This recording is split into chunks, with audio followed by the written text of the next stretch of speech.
E depois uma água. Glória a Deus! Boa noite, última arca. Glória a Deus, glória a Deus. Mais um, mais um encontro que o Senhor permitiu. Glória a Deus. Vamos orar? Paizinho, muito obrigado por esse tempo, muito obrigado por cada um que aprove o Senhor trazer para estar ouvindo essa mensagem, Senhor. Ó Senhor, fala conosco, Senhor. Fala conosco essa noite, Senhor. Que possamos cada dia mais prosseguir em conhecer a Ti, Senhor. Conhecer e prosseguir em conhecer a Ti, Senhor. Ó Senhor, que eu não atrapalhe aquilo que o Senhor tem para fazer no nosso meio, Pai. Muito obrigado, Senhor. Que tudo quanto for falado, Senhor, seja para a glória do Teu nome, Senhor. Pelos interesses de Cristo, Senhor. Em nome de Jesus, para o bem do mundo, Pai. Fala conosco, edifica a Tua igreja neste lugar, Pai. Ó, Senhor, fundamenta a Tua igreja conforme lhe agrada, Senhor. Que nós possamos, Senhor, crescer firmes na rocha, Pai. Fundamentados em Ti, Senhor. Em nome de Jesus. Amém, Senhor. E glórias a Ti, Pai. Então, como a gente tem feito, né? A gente tem começado sempre com... só lembrando, continuamos com o Clube do Livro nas quartas-feiras, Cristianismo Puro e Simples. Nós vamos estar agora... vamos estar na quarta semana. Eu vou lançar o vídeo da segunda e da terceira semana, 30 páginas por semana. Aí a gente já tem o primeiro vídeo, já está no canal. Vou lançar o segundo vídeo e o terceiro ainda esse fim de semana. E aí a quarta semana, na quarta-feira, sempre às 20 horas. Se tiver alguma dúvida, alguma coisa, pergunta lá no vídeo. Pode perguntar aqui pessoalmente, quem puder participar. Amém? Continuamos o nosso catecismo Nova Cidade, né? Que a gente toda semana uma pergunta para que em um ano a gente consiga concluir o catecismo. Pergunta de número 18. Deus permitirá que nossa desobediência e idolatria passem sem punição? Resposta: não.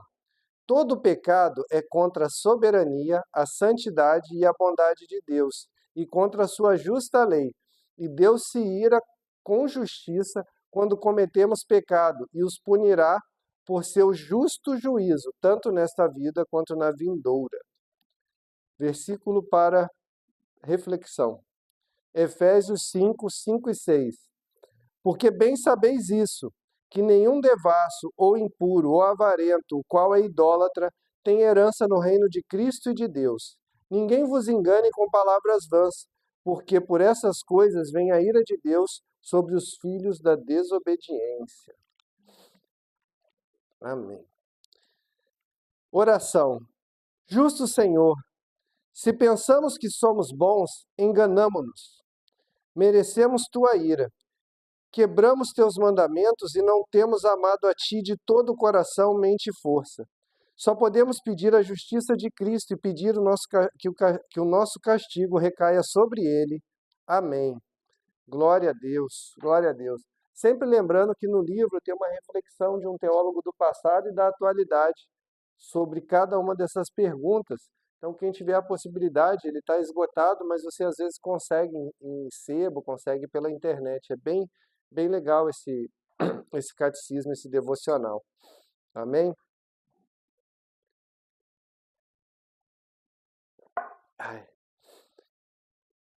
Então vamos continuar. Uma breve reflexão sobre Salmos, para a gente tentar terminar aí uns 3 anos os Salmos. Amém. Salmo de número 4. Confiança em Deus na angústia. Responde-me quando clamo, ó Deus da minha justiça. Na angústia, tu me deste alívio. Tem misericórdia de mim e ouve a minha oração. Filhos dos homens, até quando vão querer transformar a minha glória em vergonha? Até quando amarão a vaidade e buscarão a mentira? Saibam, porém, que o Senhor distingue para si o piedoso. O Senhor me ouve quando eu clamo por ele. Tremam de medo e não pequem. Consultem no travesseiro o coração e sosseguem. Ofereçam sacrifícios de justiça e confiem no Senhor. Há muitos que dizem: quem nos dará a conhecer o bem? Senhor, levanta sobre nós a luz do teu rosto. Mais alegria me puseste no coração do que a alegria deles, quando eles têm fartura de cereal e de vinho. Em paz me deito e logo pego no sono, porque só tu, Senhor, me fazes repousar seguro. Glória a Deus. Então é a suficiência de Deus. É a suficiência de Deus, né? O salmista ele fala o quê? Que mais alegria, independente do que tiver o ímpio. O ímpio tem fartura, o ímpio tem vinho, mas mais alegria nós temos no Senhor. Mais alegria a gente é colocado no nosso coração. E em paz, mesmo no meio das angústias e da tribulação, nós deitamos e logo pegamos no sono. É aquela shalom que a gente consegue experimentar em nosso Senhor Jesus Cristo. É aquela shalom que Jesus demonstrou no meio da tempestade. Todo mundo, vamos perecer, e Jesus está dormindo no barco, porque ele sabia com quem ele estava caminhando, ele sabia quem ele era. E nós temos que saber com quem nós caminhamos, porque não é porque nós caminhamos com ele que não vai ter tempestade, que não vai ter tribulação, que o barco não vai balançar, que a casa não vai ser confrontada com a tempestade, mas nós vamos poder descansar, porque nós sabemos com quem caminhamos. Jesus está no barco. Jesus está no barco. E quando ele se levanta e dá o comando, cessa a tempestade. Glória a Deus. Aleluia, Senhor. Muito obrigado, Senhor, por essa palavra. Então, hoje, nós continuamos a série sobre as marcas da igreja, né? A gente está falando sobre a igreja Última Arca. Nós viemos falando, construindo essa casinha, esse tijolinho por tijolinho, falando, somos uma igreja cristã, somos uma igreja evangélica, somos uma igreja reformada, somos uma igreja continuista, somos uma igreja missional, né? Somos uma igreja complementarista, né? E nós falamos sobre as marcas da reforma, dizendo as marcas de uma igreja verdadeira. E as 3 marcas que os reformadores colocaram para se distinguir é a pregação bíblica, né? A pregação fiel às Escrituras, a administração correta das ordenanças e disciplina eclesiástica. A disciplina eclesiástica vai ficar para o próximo. Nós demos uma misturada, porque eu queria muito celebrar a ceia na Páscoa. Então nós começamos falando da ordenança da ceia. Depois nós voltamos e falamos sobre a pregação das Escrituras. E agora nós vamos falar de outra ordenança, o batismo. Uma outra ordenança que o Senhor deixou. Diferente, por exemplo, do catolicismo romano, que tem 7 sacramentos, nós evangélicos cremos em apenas 2 ordenanças, 2 sacramentos, batismo e a ceia. Eles têm outros, tem crisma, primeira comunhão, casamento, entre outros. Nós não, nós cremos no batismo e na ceia, né? Nós falamos pormenorizadamente da ceia do Senhor na outra ministração dessa série, e hoje vamos estar falando sobre o batismo. O batismo, ele aparece no Novo Testamento, né? E ele começa com o batismo de arrependimento. E nós vamos, ao longo das Escrituras e dos textos, explicar por que nós não somos pedobatistas. Nós somos credobatistas, tá? E nós vamos explicar esses 2 termos. A gente fala uns nomes diferentes e aí a gente tem que explicar para ficar bonito, né? Então, assim, pedobatista é o batismo de criança.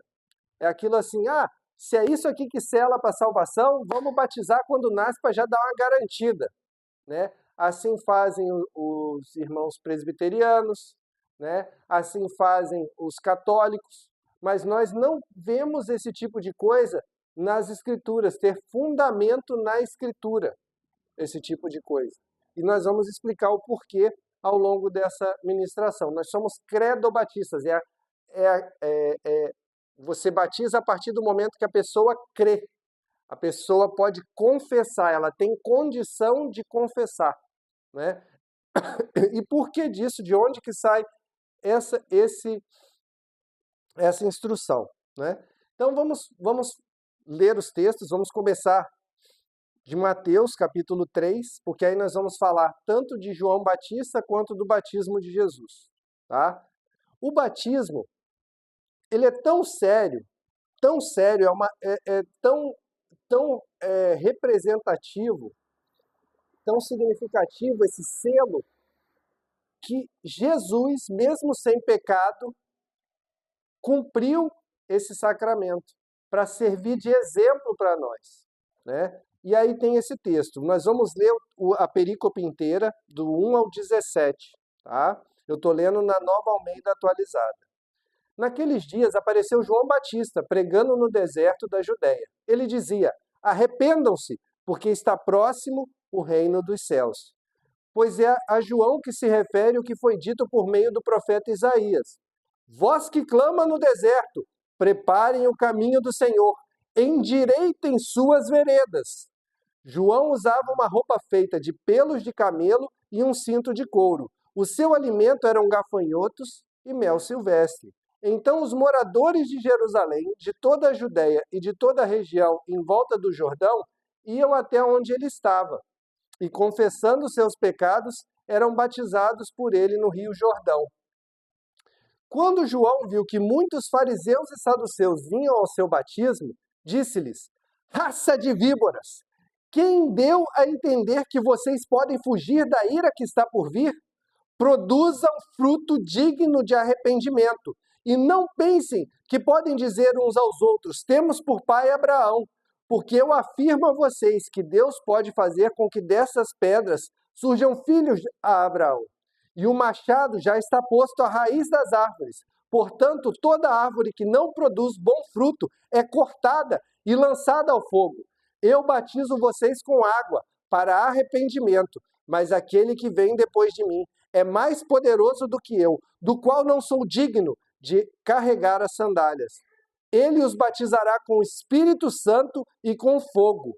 Ele tem a pá em suas mãos e limpará a sua eira e recolherá o seu trigo no celeiro, porém queimará a palha num fogo que nunca se apaga. Por esse tempo, Jesus foi da Galileia para o rio Jordão, a fim de que João o batizasse. João, porém, quis convencê-lo a mudar de ideia, dizendo: eu é que preciso ser batizado por você, e é você que vem a mim? Mas Jesus respondeu: deixe por enquanto, porque assim nos convém cumprir toda a justiça. Então ele concordou. Depois de batizado, Jesus logo saiu da água, e eis que os céus se abriram, e ele viu o Espírito de Deus descendo como pomba, vindo sobre ele. E eis que uma voz do céu dizia: este é meu filho amado, em quem me agrado. Glória a Deus. Glória a Deus. Isso é tão significativo que Jesus usou o exemplo de João para provar depois os mestres da lei. Lá na frente, quando eles estão provando ele chega e fala: tá bom, eu faço. Só que assim, me digam uma coisa, me respondam uma coisa. O batismo de João era do céu ou dos homens? E aí eles ficaram naquela sinuca de bico, né, como diz. Porque eles ficam assim: peraí, mas se a gente disser que é do céu, a gente vai estar confirmando o ensino dele. Mas se a gente disser que é dos homens, o povo pode se revoltar, porque acreditam que João era profeta. Aí eles pegam e saem pela tangente. A gente não sabe. Então, se vocês não respondem, eu também não vou responder. Entendeu? Então, assim, era tão sério. Jesus referendou de tal maneira o batismo de João, que não só ele passou pelo batismo, como ele depois usa o batismo de João para poder confrontar os mestres da lei, né? E aqui mostra como Jesus queria ensinar para nós acerca do batismo. Como ele mostrou que era fundamental passar por essa ordenança, Entendeu? Era tão importante que mesmo ele não tendo pecado, ele passou. Importa que... Olha aqui o que ele fala. Assim nos convém cumprir toda a justiça. Por quê? Porque Jesus veio para cumprir a lei. Ele veio para cumprir a lei. Ele não veio para abolir a lei, como alguns hoje pregam. Não, a lei acabou, agora é a graça. Jesus, até mesmo uma coisa que ele não precisava fazer, porque o batismo é para perdão dos pecados. Ele também é um símbolo do perdão dos pecados. Jesus não precisava se arrepender. Ele não tinha do que se arrepender, mas ele quis passar pela cerimônia para nos mostrar como fazer. Como fazer. Ele quis cumprir a lei, entendeu? Então, assim, e aqui fica um fundamento muito importante, porque duas coisas que a gente vê nesse texto. Primeiro, arrependimento para o batismo. Arrependimento vem do grego metanoia, que é mudança de atitude. É aquilo que depois a gente vê falando que aquele que pecava não peque mais, aquele que roubava não roube, antes contribua, antes ressarça. Então você fazia uma coisa. Metanoia é assim, é mudança de 180 graus. Você estava indo numa direção errada, você vira na direção contrária. E aquilo gera fruto. Não é só um remorso. Ah, eu sinto muito por ter feito isso, ter feito mal para você. Não, se eu fiz mal para você, eu não só te peço perdão, como eu tento reparar e eu mudo a atitude e não faço mais. Não faço mais. É aquilo que foi a atitude de Zaqueu, que Jesus considerou que naquele dia tinha vindo salvação para casa. Zaqueu fala o quê? Eu vou devolver. E se alguém eu prejudiquei, vou restituir tantas vezes mais. Entendeu? E aí Jesus fala, agora chegou a salvação nessa casa. Porque o arrependimento e o fruto de arrependimento, né? Que é aquilo que João está falando aqui. Deem frutos de arrependimento. Porque assim, a salvação não é pelas obras, mas a fé salvífica redunda, termina, tem por finalidade as obras. Nós não somos salvos pelas obras, mas nós somos salvos para as boas obras. Entendeu? Então, como que a gente sabe se alguém tem uma fé salvífica? Se a pessoa tem essa fé salvífica? Naturalmente vão surgindo frutos na vida dela. Frutos do Espírito Santo, mansidão, domínio próprio, longanimidade, benignidade, fé, amor, alegria. Tudo isso vai brotando nela. E ela vai tendo frutos de arrependimento, ela vai mudando de atitude, ela vai parando de fazer as coisas. O Espírito Santo vai trabalhando nela, entendeu? É muito estranho um cara que tá na igreja, caminhando e tal, não sei o quê, e que continua fazendo as mesmas coisas por 10 anos. Entendeu? Às vezes aquele que crê, né, aquele que é salvo, ele não vive no pecado. O pecado é um tropeço, entendeu? É aquela diferença que a gente vê uma ilustração do cara que está jogando bola e cai na lama e se suja, vai lá e toma um banho. Por quê? Porque não é da natureza dele ficar sujo. E do porco, que rola na lama e continua sujo, e nunca quer se limpar. A natureza dele é a sujeira. Então, a pessoa que é uma nova criatura em Cristo, né, que nasceu de novo, ela não vive no pecado. Ela não vive no pecado, porque ela tem uma nova vida em Jesus. A partir dali, ela pode até tropeçar, ela pode até cair na lama, mas ela já vai querer se levantar e buscar se limpar. Ela não vai ficar rolando na lama. Entendeu? Então o pecado passa a ser um tropeço e não um meio de vida, né? É igual às vezes a gente vê, por exemplo, pessoas que querem convencer que um pecado, não, esse meu pecado aqui é por amor e vai ser perdoado, e querem que aquele estilo de vida, querem dizer que estão salvas, mas continuam no estilo de vida pecaminoso. Não. As escrituras são muito claras que essas pessoas não estão salvas. Não estão salvas, né? Continuando, vamos ler alguns versículos falando disso. A importância do batismo. O batismo é uma profissão pública de fé. O batismo, ele não acontece no secreto. Eu e Deus, e eu joguei uma aguinha na minha cabeça e eu estou batizado. Não. O batismo, ele é uma evidência externa de algo que aconteceu no seu interior. É você desejar externamente simbolizar isso, né? O batismo é o equivalente, por exemplo, da circuncisão. Através do símbolo da circuncisão, a pessoa era reconhecida como estando no judaísmo, na religião judaica. O batismo, ele é uma confissão pública para que haja uma evidência externa de uma verdade interna, né? Então, Jesus fala a respeito disso, por exemplo, em Mateus, no capítulo 10, nos versos 32 e 33. Né? Portanto, todo aquele que me confessar diante dos outros, também eu o confessarei diante do meu Pai que está nos céus.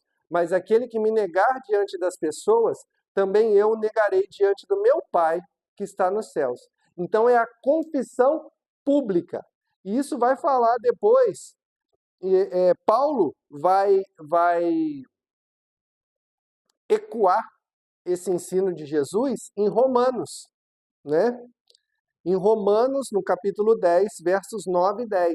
Se com a boca você confessar Jesus como Senhor e em seu coração crer que Deus o ressuscitou dentre os mortos, você será salvo, porque com o coração se crê para a justiça e com a boca se confessa para a salvação.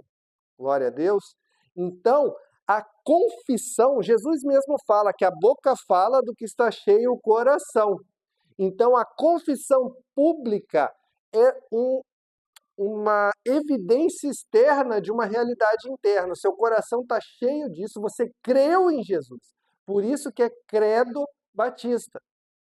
Você creu, no seu coração você creu que Jesus ressuscitou dentre os mortos, você creu em Jesus, você aceitou Jesus como seu Senhor e seu Salvador, e com a boca você confessa publicamente.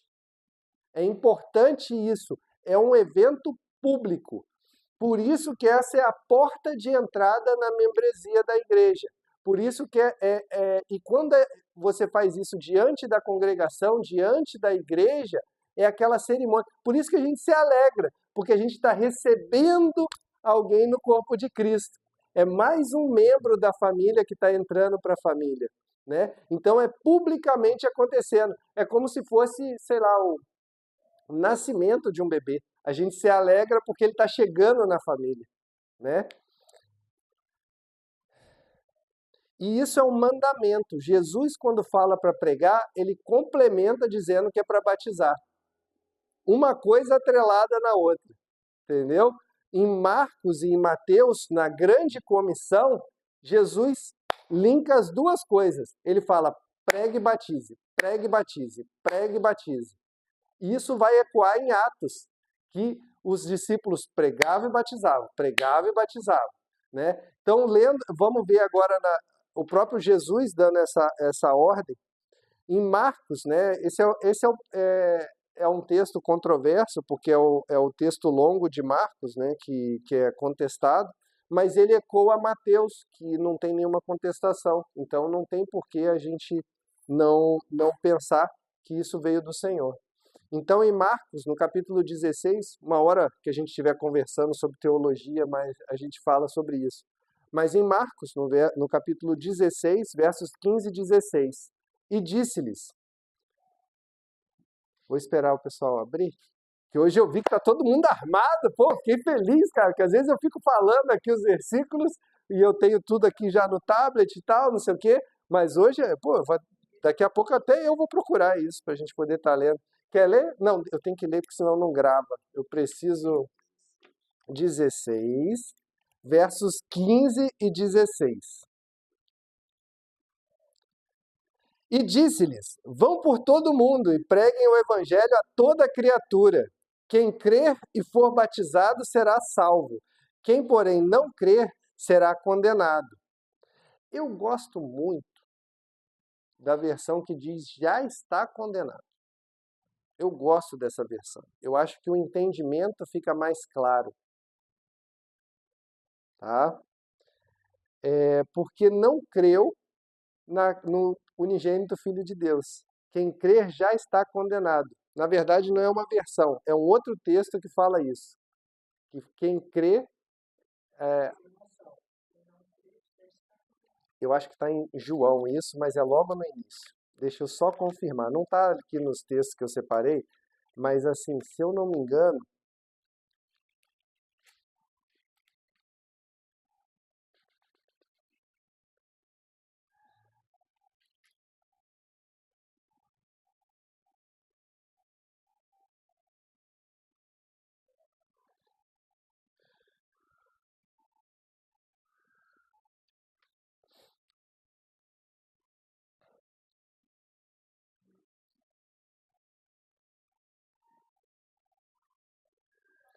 deixa eu procurar na Bíblia aqui para mim não falar besteira.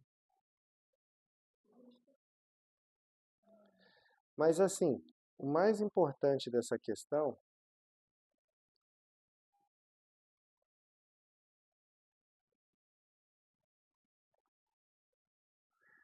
já está.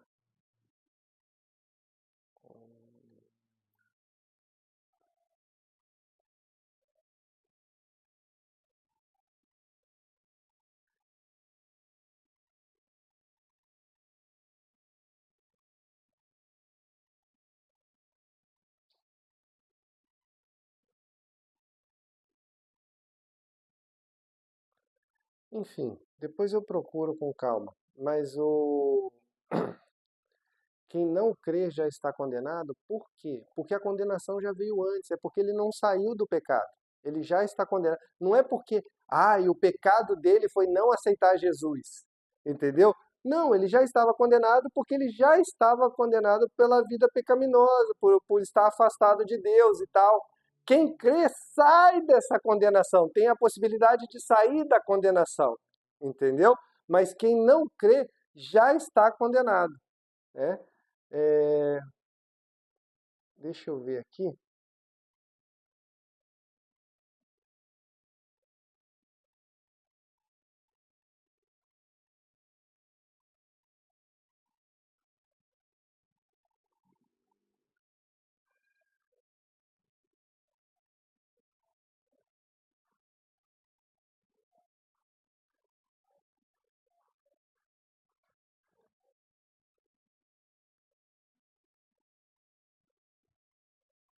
Ah, tá. É João 3. Não, eu sabia, eu falei, pô, não tô tão fora assim do negócio. É João 3, continuação de um dos versículos mais famosos, que é o João 3,16. Entendeu? Falei, gente, não pode que eu tô tão enganado. Porque Deus amou o mundo de tal maneira que deu seu Filho unigênito para que todo aquele que nele crê não pereça, mas tenha a vida eterna. Porque Deus enviou o seu Filho ao mundo não para que condenasse o mundo, mas para que o mundo fosse salvo por ele. Quem nele crê não é condenado, mas o que não crê já está condenado, porque não crê no nome do unigênito Filho de Deus. E a condenação é esta: a luz veio ao mundo, mas os homens amaram mais as trevas do que a luz, porque as suas obras eram más. Pois todo aquele que pratica o mal detesta a luz e não se aproxima da luz, para que as suas obras não sejam reprovadas. Quem pratica a verdade se aproxima da luz, para que as suas obras sejam manifestas, porque são feitas em Deus. Cara, é muito poderoso esse texto. Assim, não estava programado isso, mas olha só a coisa. o próprio texto fala que as obras são más e o cara não chega perto, ele não quer nem chegar perto de Jesus para que a luz não revele as suas obras más. E o que faz das boas obras serem boas obras? Elas são feitas em Deus. É o final do texto. Porque às vezes a gente fala assim, ele é tão bonzinho, ele faz tanta coisa boa. Se não fez em Deus, se cumpre o que está lá no Velho Testamento, porque as suas obras de justiça são como trapos de imundícia. Entendeu? As nossas obras de justiça feitas sem Jesus são trapos de imundícia, que é o equivalente na época era o paninho da menstruação da mulher ou as bandagens que recobriam as lesões dos leprosos, que só serviam para ser jogado no fogo. Isso é o que é falado sobre as nossas obras de justiça sem Deus. Mas assim, tirando esse paralelo, que não tem a ver diretamente, mas eu gosto muito desse texto que fala já está condenado. Por quê? Porque a condenação veio antes, não é uma coisa assim que, aceita Jesus. Não, eu não aceito. Aí a partir daquele momento ele está condenado. Não, ele já estava condenado. Aí quando o evangelho chega até ele, é oferecida a oportunidade de salvação. E aí quando ele não crê, ele permanece na condenação.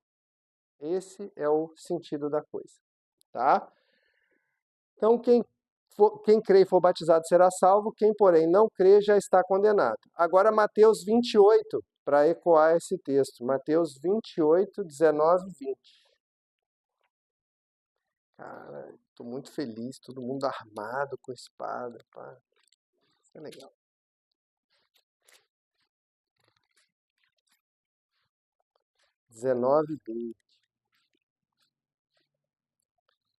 A grande comissão. Portanto, vão e façam discípulos de todas as nações. E façam o quê? Batizando-os em nome do Pai, do Filho e do Espírito Santo, ensinando-os a guardar todas as coisas que tenho ordenado a vocês. E eis que estou convosco todos os dias até o fim dos tempos. Mais uma vez, assim, eu respeito quem batiza em nome de Jesus, porque eles são um só e tal, mas a ordenança não é essa. A ordenança do batismo de Jesus é batizando-os em nome do Pai, do Filho e do Espírito Santo, deixando mais uma vez claro a doutrina da Trindade. Porque muitos ficam discutindo, né? Houve concílios a respeito disso, porque haviam heresias, né? Um dia a gente vai meditar, refletir melhor sobre essa questão da Trindade, mas haviam hereges que pregavam contra a doutrina da Trindade, assim como existem ainda hoje. Mas ela é muito clara nas Escrituras. Só não está escrita a palavra Trindade. A palavra Trindade foi criada depois por estudiosos para facilitar o entendimento. Mas você vê claramente, no batismo de Jesus é citado a Trindade. Aqui é citada a Trindade, entendeu? E o povo fica acreditando em ensinos de demônios e negando a doutrina da Trindade, né? Mas assim, focando no nosso tema de hoje do batismo, é um mandamento. Ele vinha assim, ó, atrelado. Pum! Pregou o evangelho e batiza. Pregou o evangelho e batiza. Pregou o evangelho e batiza. Por quê? Porque é para você ter aquela marca, confissão pública. Você creu? Ó, pregamos para todo mundo aqui. Quem creu, vem aqui à frente. Entendeu? Agora, para isso, gente, mas então classe de batismo, não classe de batismo. Eu acho válido a classe de batismo, sabe por quê? Porque nós estamos falando de uma outra realidade. De uma outra realidade. É aquilo que eu falo, por exemplo, que a gente ministra, que os profetas, eles estudavam a lei, estudavam a Torá e eles buscavam na Torá referências para poder fazer os seus ensinos. Depois, quando chegam os apóstolos, eles vão, se fundamentam na Torá, na lei de Deus, se fundamentam nos profetas e nos livros de sabedoria, e eles fundamentam os seus ensinos. que acontece hoje? O povo não conhece nada. E aí qualquer besteira que você fala, o povo acredita. Porque não tem fundamento, a gente não tem uma cultura de passar a lei do Senhor, de ensinar os princípios bíblicos para as pessoas. Então, quando você faz uma classe de batismo, não é porque, precisa fazer os tantos passos para poder. Não, é porque você tem que pregar o evangelho. O cara tem que saber o fundamento daquilo que ele está confessando publicamente. Porque hoje em dia isso não é ensinado. Nossas escolas, elas são ateístas. O Estado não é, é, a cultura, ela agora não está sendo mais laica, ou seja, ela não intervém na religião, ela está sendo laicista, ela está querendo ou até mesmo ateísta, ela está querendo forçar você a não ter fé nenhuma, a não professar fé nenhuma.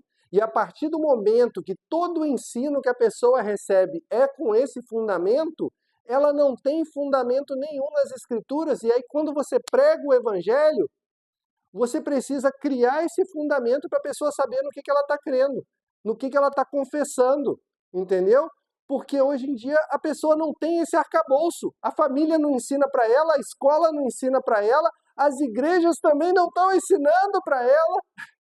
E aí, quando ela vai confessar, ela confessa de qualquer jeito. Ela só repete o que está sendo falado. Ó, repete isso aqui. É isso que eu preciso para não ir para o inferno? Então eu vou repetir isso aqui. Aí faz aquela oração sem saber o que ele está falando. Sem saber o fundamento daquilo ali. Então, por isso que eu acho válido a classe de batismo, por conta disso. Para a pessoa entender o compromisso que ela está assumindo. É uma aliança que ela está fazendo. É uma aliança que ela está fazendo. E nós perdemos esse conceito de aliança. Era muito simples nesse tempo. Quando fala assim, Pedro falou e já batizou. Quando você falava de aliança, as pessoas sabiam o que era o compromisso de uma aliança. Eles sabiam que aquilo era para toda a vida. Então, quando você falava assim, você está fazendo uma aliança com Jesus, os caras entendiam aquilo e falavam, não, mas eu quero essa aliança. Entendeu? Agora, hoje em dia, não. Hoje em dia, o povo não sabe o que é aliança nem para o casamento. As pessoas perderam a noção do compromisso. Então, quando você fala que você está assumindo uma aliança com Cristo, para eles, se não me servir, daqui a pouco eu largo. Se essa igreja não tiver um estacionamento legal, se não tiver um ar-condicionado bacana, se não tiver uma cadeira confortável, eu saio. Porque qualquer motivo agora é para você sair da igreja. Entendeu? Eu vejo, por exemplo, a minha mãe está aqui. Cara, ela passou décadas na mesma igreja, na mesma denominação. Entendeu? E ela, assim, tem todo um processo de membresia e desligamento. Não é assim simplesmente, vou sair dessa denominação. Não, é um negócio que ela caminhou junto, são irmãos que ela caminha junto, entendeu? Uma vida inteira. Tanto que ela se mudou e mesmo assim ela demorou para pensar qualquer coisa diferente disso. Então ver ela hoje começando a caminhar com a gente é uma a gente se sente honrado e se sente com uma responsabilidade muito grande, porque não é qualquer compromisso que ela largou, entendeu? E hoje em dia se perdeu isso. Hoje em dia olhou de cara feia para mim. Aquele irmãozinho falou do meu cabelo, entendeu? Umas coisas assim que você vê, cara, que aliança é essa? Que aliança é essa, gente? Entendeu? Então, assim, por isso que era mais fácil. A pessoa acabava de receber a palavra e já podia assumir o compromisso, porque eles sabiam o compromisso que eles estavam fazendo. Quando Deus faz uma aliança com Abraão, o negócio era tão sério que a simbologia da coisa era assim: eles cortavam os animais no meio, deixavam aquele rastro de sangue assim, e as duas pessoas que estavam fazendo a aliança, elas passavam no meio daquele rastro de sangue, no meio dos corpos dos animais, simbolizando o quê? Se eu não cumprir a minha parte na aliança, que aconteça comigo como aconteceu com esses animais. É um texto muito bonito. Por quê? Porque no final, Abraão acaba adormecendo e Deus passa sozinho, mostrando que a parte dele seria cumprida independente, o compromisso dele com Abraão era independente de Abraão. É um texto muito bonito. Mas assim, para vocês terem uma ideia de como era pesado o compromisso da aliança. Tipo assim, se eu não cumprir o que eu estou aliançando aqui contigo, que eu seja partido no meio. Era esse o nível de compromisso. Então, para esse tipo de cultura, você falar assim, ó, vamos assumir um compromisso com Cristo, pregar e já batizar? Beleza. Hoje em dia, o povo não sabe o que é uma aliança. Então, é necessário você ensinar essa cultura, você transmitir esse ensinamento, para que haja o fundamento, para que quando o cara assuma o compromisso, ele saiba o que ele está fazendo. Então, por isso as escolinhas, né? Por isso os cursos. Vamos para, agora falando de Atos. Seguindo isso, essa ordenança de Jesus, nós vamos para Atos, e já começa falando de batismo em Atos 2. Atos 2, verso 38. Eu gosto muito, porque aí aconteceu o Pentecoste, veio o Espírito Santo, Pedro faz uma pregação poderosa ali, e o que faremos diante dessas coisas? Que atitude tomar agora que eu entendi e eu criei? Pedro responde, no verso 38, arrependam-se, e cada um de vocês seja batizado em nome de Jesus Cristo. Com que finalidade? Arrependimento e batismo. Para a remissão dos seus pecados, e vocês receberão o dom do Espírito Santo. Mais uma vez, perde o sentido o pé do batismo. Não existe arrependimento num bebê, ele não consegue se arrepender, e qual pecado que vai ser redimido? Acabou de nascer, tal. Então, assim, não faz sentido o pé do batismo. Ele não pode crer para confessar, então ele não confessa e ele não se arrepende, entendeu? Então não faz sentido. Por conta disso que nós não batizamos bebês. Ah, mas pode apresentar igual foi feito lá com Jesus? Eu acho legal. Nós apresentarmos, é um negócio bem legal. Até minha esposa achou ali que a minha mãe guardou o certificado da minha apresentação na igreja. Já está com 40 e tantos anos. 40, já vai para 46 anos isso daí. Glória a Deus. Então, assim, foi guardado isso. Então, fica uma lembrança. Por quê? Porque é uma celebração. Olha, está chegando mais uma criança. Olha como Deus foi bom. Olha a herança do Senhor sendo acrescida aqui na nossa congregação. Então, eu acho legal a apresentação, mas não é um batismo, não é o equivalente do batismo, não é uma consagração e tal, entregando. Não, é uma apresentação da criança e os pais demonstrando publicamente que eles têm o compromisso de ensinar as escrituras para aquela criança. Entendeu? Mas assim, não é uma ordenança, não é um sacramento. É só uma celebração, é uma comemoração da bênção que o Senhor derramou sobre a família, em primeiro lugar, e sobre a congregação. Amém? Vamos pegar um texto muito famoso a respeito disso, que eu acho muito legal, assim. Atos 8, 26 a 39.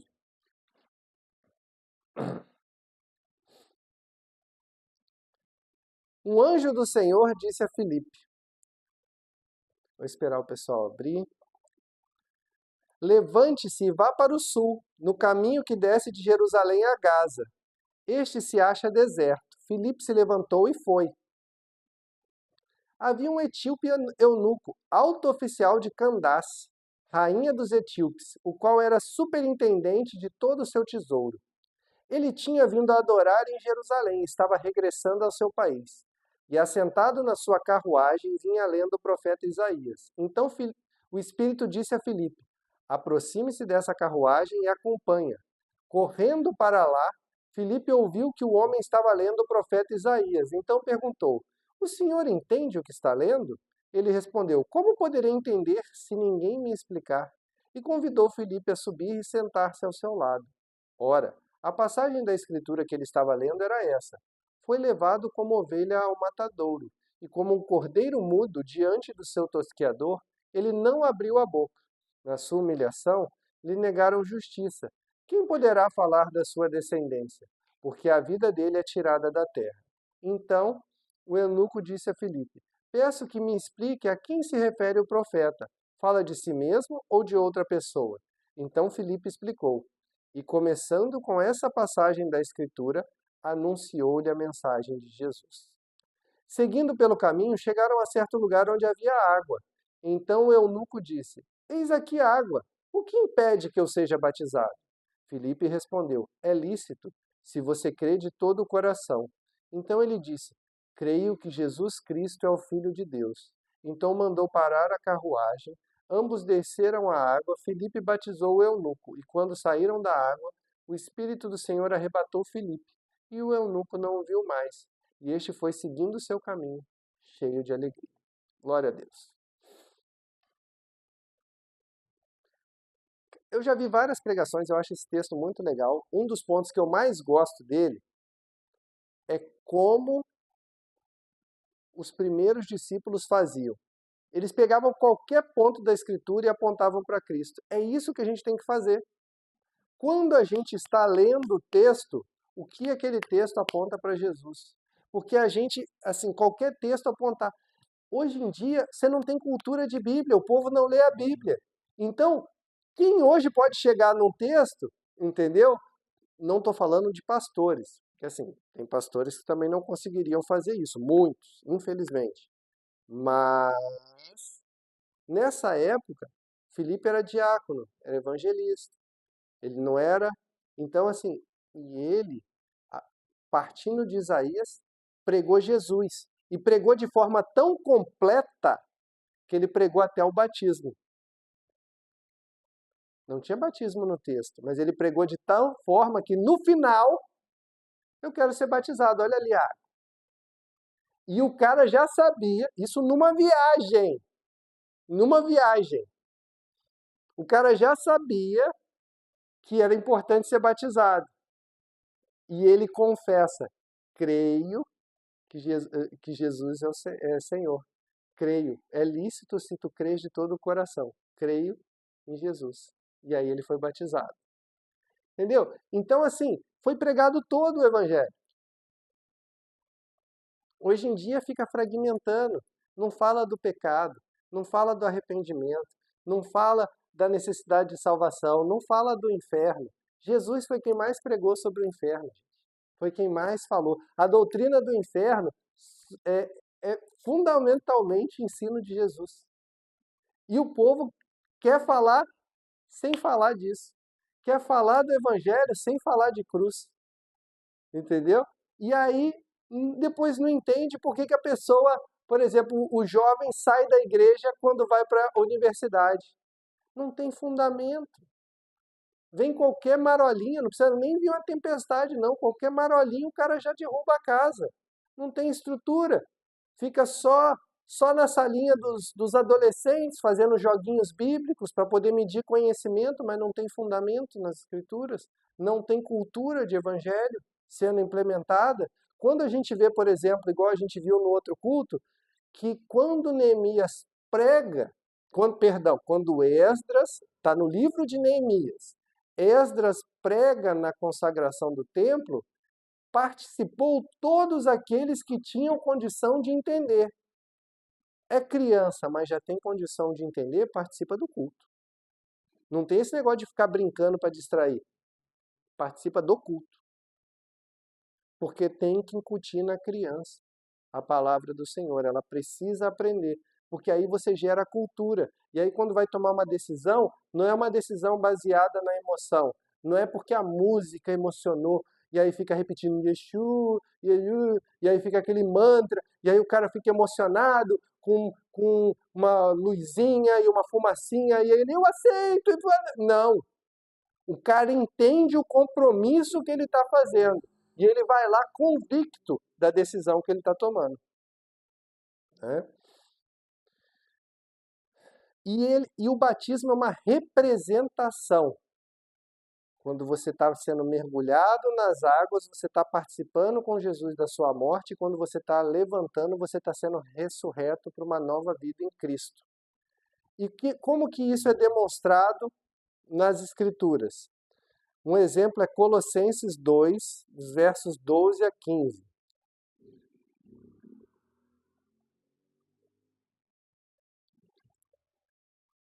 Hoje eu empolguei no louvor, aí também... 2, versos 12 a 15. É no final, mais pro final. Desculpa. Filipenses, Colossenses, versos 12 a 15.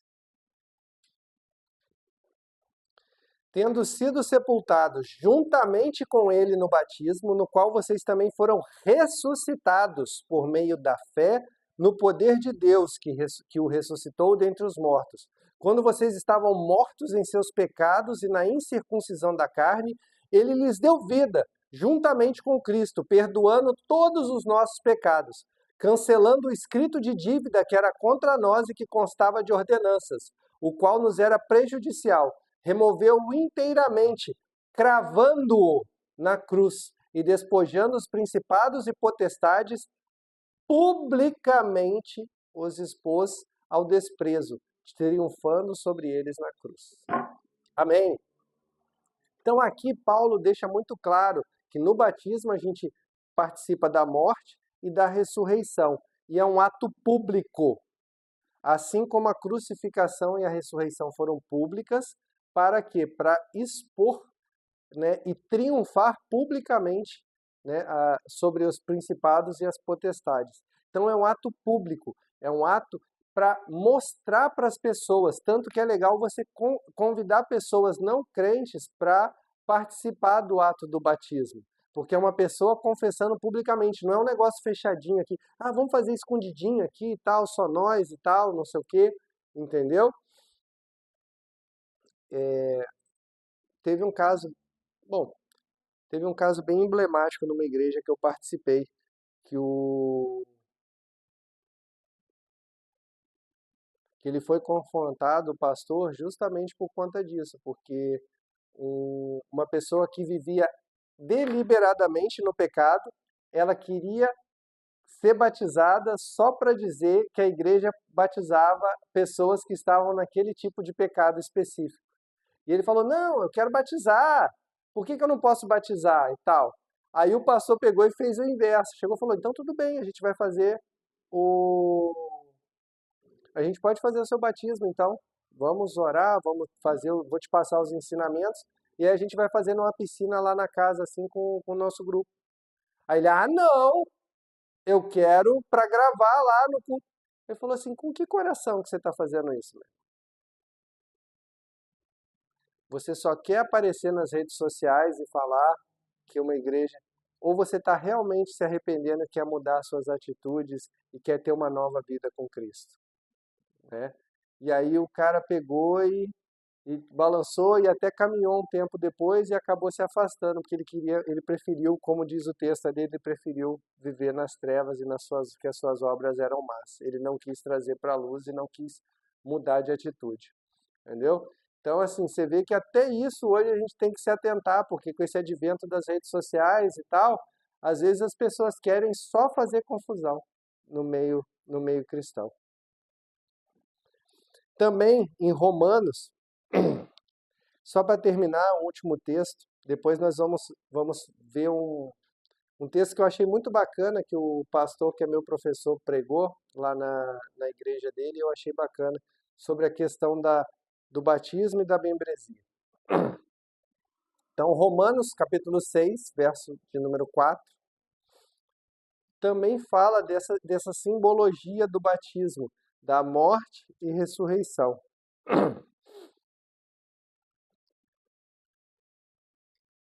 Romanos, capítulo 6, verso 4. Bem breve. Fomos sepultados com ele na morte pelo batismo, para que, como Cristo foi ressuscitado dentre os mortos pela glória do Pai, assim também nós andemos em novidade de vida. Né? Então é isso, o batismo, a gente participa com o Senhor da sua morte, na sua ressurreição, e a partir daqui a gente anda em novidade de vida. A gente deixa o Espírito Santo, a gente recebe o Espírito Santo e a gente permite que a obra do Espírito Santo vá nos transformando, agindo dessa forma para a nossa santificação, concluindo o processo de santificação, para que a gente possa cada vez mais nos conformar à imagem do nosso Senhor e Salvador Jesus Cristo. Né? O batismo simboliza isso. E assim, eu achei muito legal esse texto que o pastor leu, e aí eu só vou reproduzir ele aqui, não é um texto meu. Eu vi, foi o pastor Leandro Vieira, da Igreja Família dos que Creem, né? Então, o que é o batismo? É uma declaração da cidadania no reino de Cristo. É uma relação formal entre a igreja e um cristão, caracterizada pela confirmação e supervisão do discipulado cristão por parte da igreja e pela submissão do cristão para viver seu discipulado sob os cuidados da igreja. Isso é o significado de membresia. São aqueles que entraram na aliança pelo rito do batismo e afirmam sua permanência nela, participando da ceia do Senhor e submetendo-se a uma igreja local para serem nutridos, enriquecidos, encorajados, confrontados, quando necessário, corrigidos, sob o discipulado dessa igreja local em questão. Então, assim, é importante esse simbolismo da membresia. É um compromisso da igreja para com o novo membro, a igreja se comprometendo em ensinar, em enriquecer, em nutrir, em encorajar um novo e, quando necessário, confrontar, corrigir, e o novo membro se submetendo a isso através do discipulado, se submetendo tanto à parte boa quanto também a se corrigido quando for. Né? É aquela história, aí se cumpre aquele texto que fala que como ferro que afia ferro, assim é um amigo ao outro. Entendeu? Então, assim, às vezes, como eu falo sempre que essa história do ferro que afia ferro dá barulho, né? De vez em quando, dá umas faíscas, entendeu? Mas é para o crescimento, gente. É para o crescimento. Nós precisamos ter esse coração disposto, esse coração quebrantado, esse coração que é ensinável. Porque é complicado, às vezes, nós vamos falar agora próxima marca, é justamente a disciplina eclesiástica, mas é a disciplina bíblica. Não é esse negócio de fica no banco. Não. É disciplina bíblica conforme foi prescrito pelo nosso Senhor Jesus. Conforme Paulo aplica. Entendeu? É isso que a gente vai falar sobre disciplina. Por quê? Porque é por falta de disciplina que muitas das vezes as coisas acontecem no nosso meio. Quem poupa o lobo, né, tem aquele ditado popular do meio eclesiástico, quem poupa o lobo sacrifica a ovelha. E às vezes, para poder encher a casa, nós estamos deixando um monte de bode e lobo caminhando junto com as ovelhas e nós estamos sacrificando as ovelhas. Mas isso é um papo para um próximo culto. Amém? Semana que vem a gente continua em Mateus 2, né? Nós vamos continuar, sempre aquela intercalando, sobre vida de igreja e depois caminhando na leitura bíblica em Mateus, né? Aí a gente vai estar falando sobre Mateus 2. Sobre o batismo, mais importante, é uma marca, é um símbolo, é fundamental. E nós precisamos criar essa cultura de aliança. Não dá para ficar brincando e participa um pouquinho aqui, participa um pouquinho ali, entendeu? É um compromisso da pessoa com a igreja e da igreja com a pessoa. É uma confissão pública para que é tão fundamental que até Jesus fez para nos demonstrar a importância do batismo. É uma ordenança de Cristo para que seja feita com todo novo discípulo, né? E que nós possamos crescer nesse entendimento, que nós possamos cada dia mais, quando a gente ensinar e passar a transmitir o Evangelho, nós possamos fundamentar essas pessoas, para que quando elas assumam esse compromisso, elas entendam o compromisso que elas estão entrando, entendeu? Que não seja só da boca para fora, mas que entendam.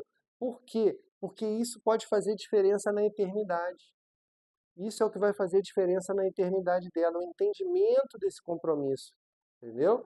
Não é que, tem que ser nessa igreja. Não, tem que ser numa igreja verdadeira. Ponto.